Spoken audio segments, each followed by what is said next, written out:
Film ini menceritakan seorang dokter muda bernama Edward Newgate yang ditugaskan sebagai dokter rumah sakit jiwa Stonehenge yang terletak di desa terpencil. Di tengah hamparan salju, Edward menuju rumah sakit jiwa dengan menumpang gerobak warga setempat. Setelah sampai, Edward memanggil sambil berteriak. Beberapa saat kemudian, Fane, si kepala pelayan bersama dua anak buahnya mendatangi Edward dan mempersilahkannya masuk. Edward lalu diantar oleh Fane ke ruang Dr. Lamb.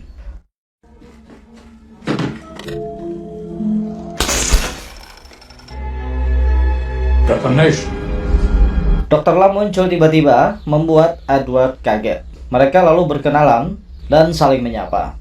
Edward lalu mengatakan tujuannya ingin mengamati dan berlatih cara Dr. Lamb menangani pasien sakit jiwa. Lanjut, Edward diajak berkeliling sambil melihat kebiasaan semua pasien di rumah sakit jiwa tersebut. Anehnya, metode Dr. Lamb bukan menyembuhkan, melainkan menyalurkan keinginan orang gila. Yang dilakukan Dr. Lamb membuat Edward bingung, karena itu sama saja menambah kegilaan para pasien.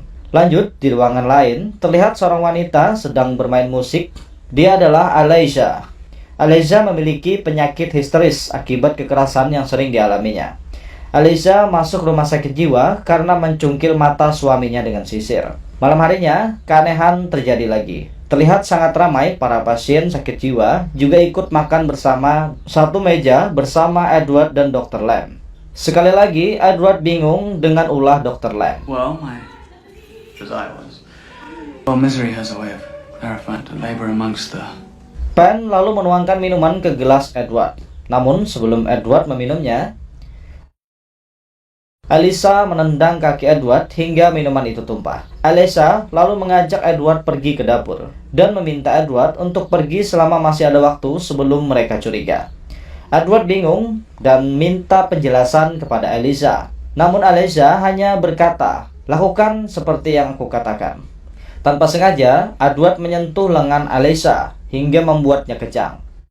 Setelah kembali normal, Alicia langsung pergi. Malam itu, Edward mengambil pistol kecilnya dan tiba-tiba suara berisik terdengar dari lubang kecil di kamarnya. Karena penasaran, Edward pergi ke ruang bawah tanah.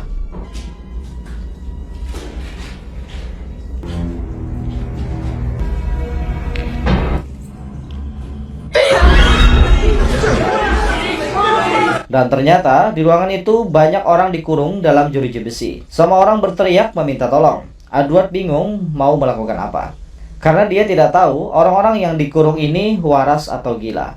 Saat Edward ingin pergi, seorang wanita bernama Marion Pike memanggil namanya. Edward menghentikan langkahnya dan berbalik. Kemudian, Marion menceritakan tentang surat yang dikirim atas nama Edward Newgate. Karena Marion lah yang menerima surat tersebut. Pada awalnya, rumah sakit jiwa itu dipimpin oleh Dr. Benjamin Salt. Sebelum Dr. Silas Lamb, yang juga seorang pasien sakit jiwa, mengambil alih rumah sakit jiwa tersebut. Setelah mengetahui masalah sebenarnya, Dr. Benjamin Salt lalu meminta Edward pergi ke kota mencari bantuan untuk merebut kembali rumah sakit jiwa tersebut. Edward lalu pergi dan mengetuk pintu kamar Alicia.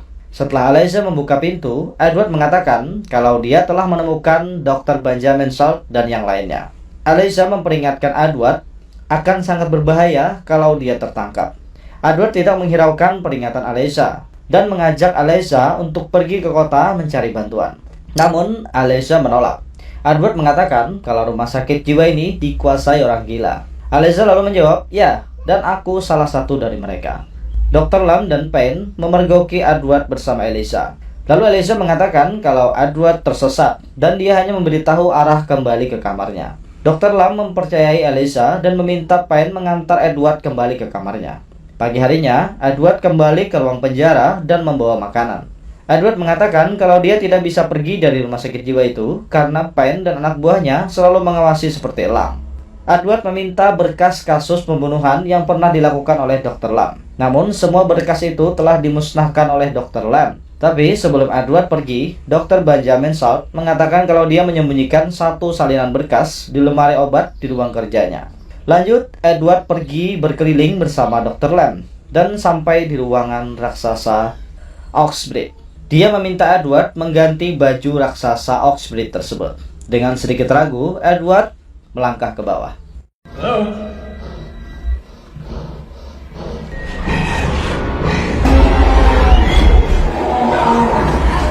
Raksasa itu menyerang Edward dan melemparkannya.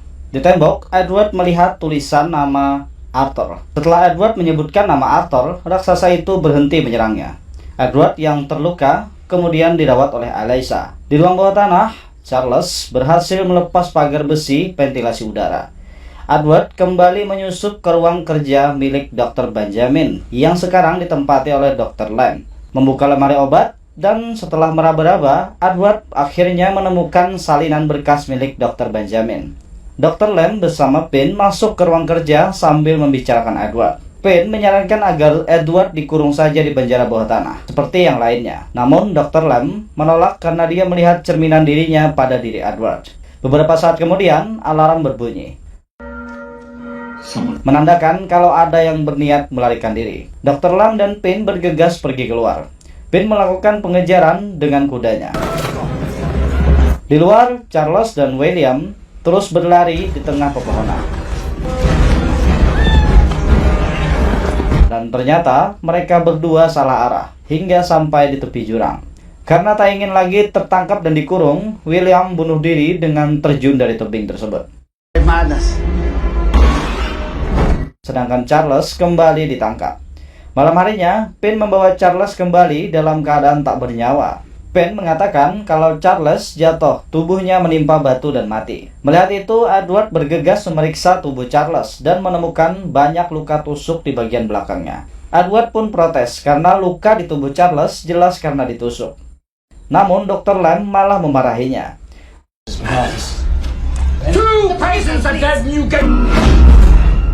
Di tengah kemarahan itu, Alyssa menghentikan Dr. Lamb. Anehnya, Dr. Lamb langsung berhenti marah-marah karena ditegur oleh Alyssa, dan semua orang kembali masuk ke dalam. Di kamarnya, Edward membaca salinan arsip yang ditinggalkan Dr. Benjamin Salt. Akhirnya, Edward mengetahui kalau dulunya Dr. Lamb adalah dokter perang, sedangkan Dr. Benjamin Salt selalu melakukan metode ekstrim untuk pengobatan, yaitu dengan menyiksa para pasien sakit jiwa dengan ketakutan mereka sendiri. Namun ternyata metode ekstrem tersebut berhasil menyembuhkan sebagian pasien sakit jiwa. Akan tetapi berbeda dengan Dr. Lamb. Dia orang yang keras kepala, yang mempunyai sedikit rasa takut. Jadi sangat sulit untuk menyembuhkannya. Berbagai metode dilakukan untuk menyembuhkan Dr. Lamb, namun tidak berhasil.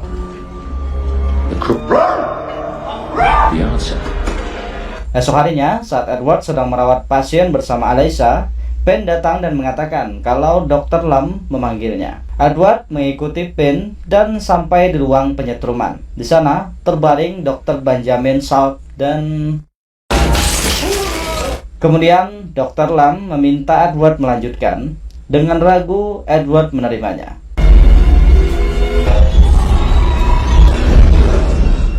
Lima detik disetrum, Dr. Benjamin Salt sudah melupakan siapa dirinya dan menjadi seorang pasien sakit jiwa.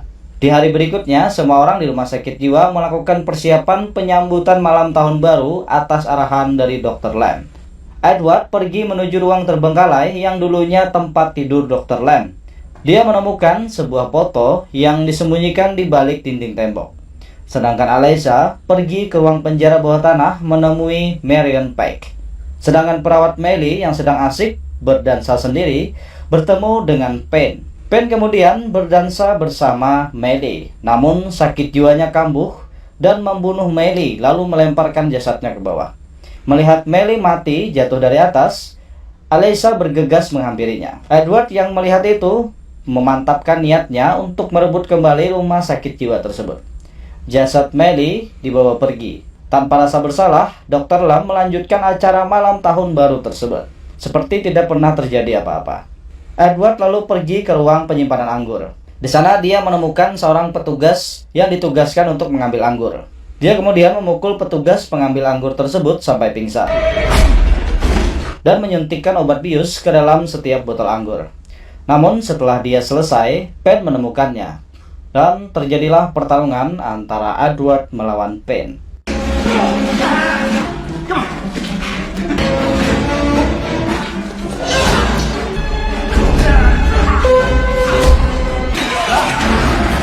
Namun, Edward melakukan kesalahan karena tidak membius Pen sebelum pergi, hanya membiarkannya terkubur di tumpukan batu bara. Di luar tempat pesta tahun baru, Dr. Lam dan para orang gila berpesta menyambut tahun baru.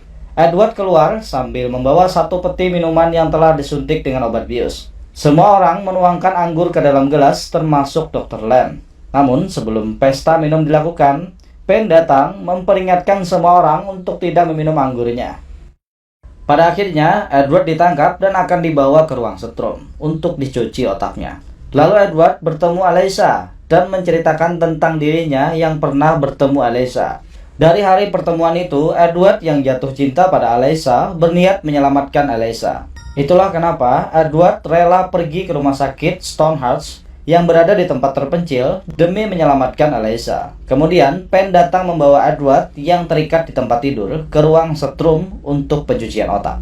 Edward meminta permintaan terakhir sebelum disetrum. Dr. Lam mengabulkannya. Edward meminta Dr. Lam untuk mengambil foto di kantongnya dan menyerahkan foto itu kepada Alyssa. Dr. Lam mengambil foto di saku Edward. Namun, saat Dr. Lam melihat foto tersebut, ekspresinya berubah, karena foto itu adalah salah satu foto prajurit yang telah dia bunuh. Alhasil, foto itu memicu kembali penyesalannya, dan sakit jiwa Dr. Lam kambuh. Dia pergi meninggalkan ruangan setrum tanpa menghiraukan siapapun. Melihat itu, Pen berinisiatif melanjutkan penyetruman. Namun sebelum Pen melakukannya, Alyssa datang menolong Edward.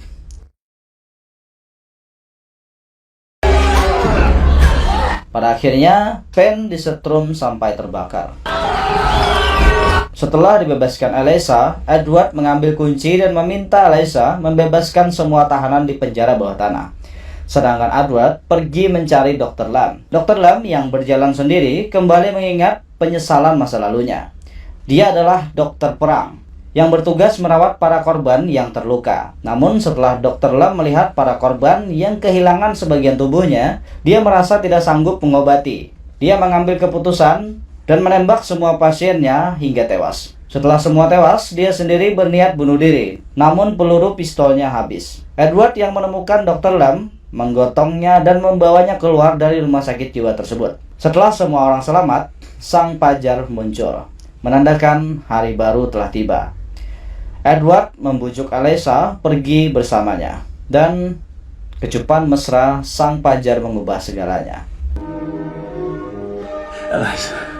3 minggu kemudian, suami Alyssa, Tuan Graves, bersama dokternya mendatangi rumah sakit jiwa Stonehearts untuk menjemput istrinya. Namun Marion Pike yang sekarang menjadi kepala rumah sakit mengatakan bahwa Alyssa sudah bebas 3 minggu yang lalu atas perintah Dr. Edward Newgate. Dokter tua itu lalu mengatakan itu tidak mungkin, karena dirinya adalah Dr. Newgate yang asli. Pemuda yang mengaku sebagai Dr. Newgate adalah pasien rumah sakit kerajaan Bethlehem, London.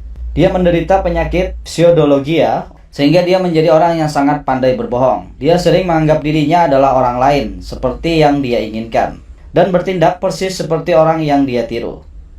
Dan di sebuah gereja di Italia, Alyssa sangat senang dengan permainan pianonya dengan seorang pemuda bernama Dr. Silas Lamb.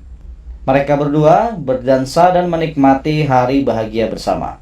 Jadilah sepasang orang gila yang hidup bahagia. Anjay, terharu sama orang gila yang memperjuangkan cintanya. Orang gila saja bisa. Lalu bagaimana dengan orang waras yang mengabaikan pasangannya? Saya rasa itu lebih gila dari orang gila. Oke, terima kasih bagi kalian yang telah setia menonton video editan saya yang seadanya ini. Semoga video ini bisa mengisi waktu luang kalian di sela-sela kesibukan yang kalian lakukan. Hanya sekedar dukungan, sudi kiranya kalian subscribe agar kedepannya saya makin semangat lagi untuk upload video di channel ini.